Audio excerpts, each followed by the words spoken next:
आज हम पढ़ रहे हैं अर्थव्यवस्था एवं इसके विकास का इतिहास। ठीक है।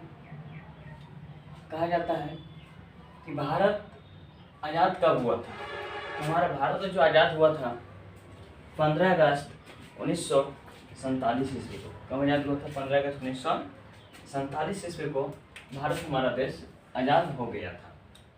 कहता है अंग्रेजों ने हमारे भारत को सोने की चिड़िया के नाम से बोला था। क्या बोले थे? सोने की चिड़िया के नाम से अंग्रेजों ने हमारे भारत को क्या बोले थे? अंग्रेजों ने भारत को सोने की चिड़िया के नाम से कहा था। अंग्रेजों ने यहाँ पे एक ऐसा नारा दिया था जिनका नाम है फुट डालो और शासन करो।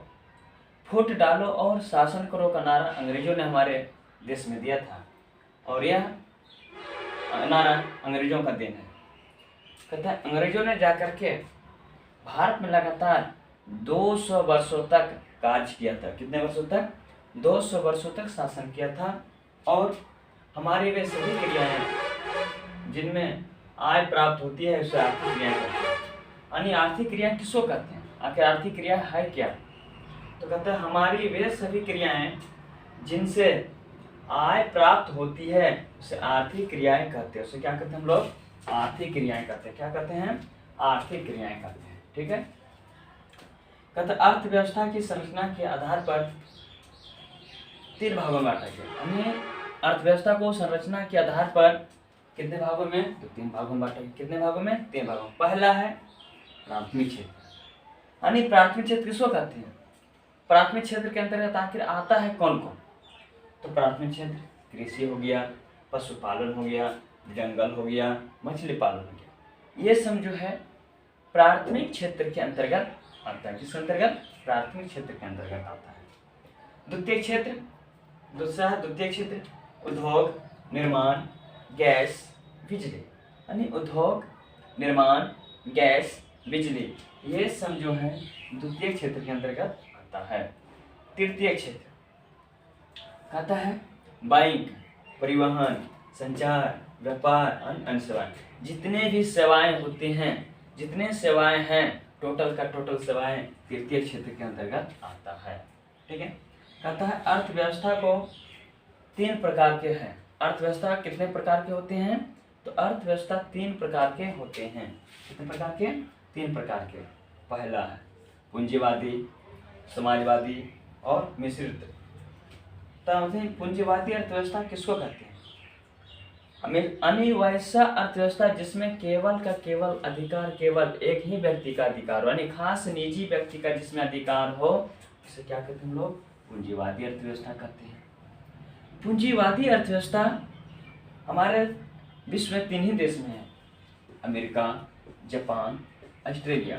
अमेरिका, जापान, ऑस्ट्रेलिया, यहाँ पे पूंजीवादी अर्थव्यवस्था है। दूसरा है समाजवादी अर्थव्यवस्था। वैसा अर्थव्यवस्था जिसमें उत्पादन का साधनों का स्वामित्व सरकार तथा निजी व्यक्ति के हाथ में हो।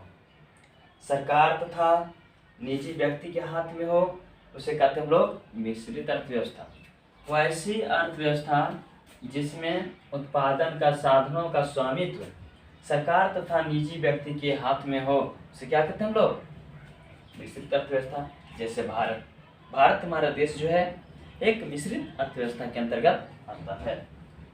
दूसरा है समाजवादी अर्थव्यवस्था, यानी जिसका उपयोग समाज कल्याण के लिए किया जाता है। यानी जिसका उपयोग हम लोग समाज के कल्याण के लिए किया जाता है उसे हम लोग कहते हैं समाजवादी अर्थव्यवस्था। जैसे चीन हो गया, क्यूबा हो गया। चीन और क्यूबा एक ऐसा देश है जहाँ पे यानी समाजवादी अर्थव्यवस्था चलता है। कहता है हमारे देश में योजना आयोग की जो स्थापना हुआ था 15 मार्च 1950 ईस्वी को। हमारे देश में जो योजना आयोग की स्थापना हुआ था 15 मार्च 1950 ईस्वी को, और इसका जो पदेनाध्यक्ष होता है प्रधानमंत्री होता है। योजना आयोग का पदेनाध्यक्ष प्रधानमंत्री होता है और भारत के प्रथम प्रधानमंत्री पंडित जवाहरलाल नेहरू थे। कौन थे? पंडित जवाहरलाल नेहरू थे। अभी वर्तमान में हमारे भारत के प्रधानमंत्री नरेंद्र मोदी है। कहता है प्रथम पंचवर्ष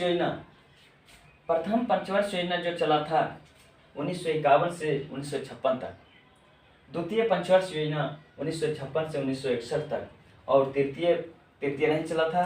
7वीं पंचवर्ष योजना 1985 से 1990 ईस्वी तक, और 10वीं पंचवर्ष योजना 2002 से 2007 ईस्वी तक, और 11वीं पंचवर्ष योजना 2007 से 2012 तक। ये हम लोग का पंचवर्ष योजना। पंचवर्ष योजना का मतलब, ये पंचवर्ष योजना हमेशा 5 वर्ष के लिए होते हैं। कितने वर्षों के लिए?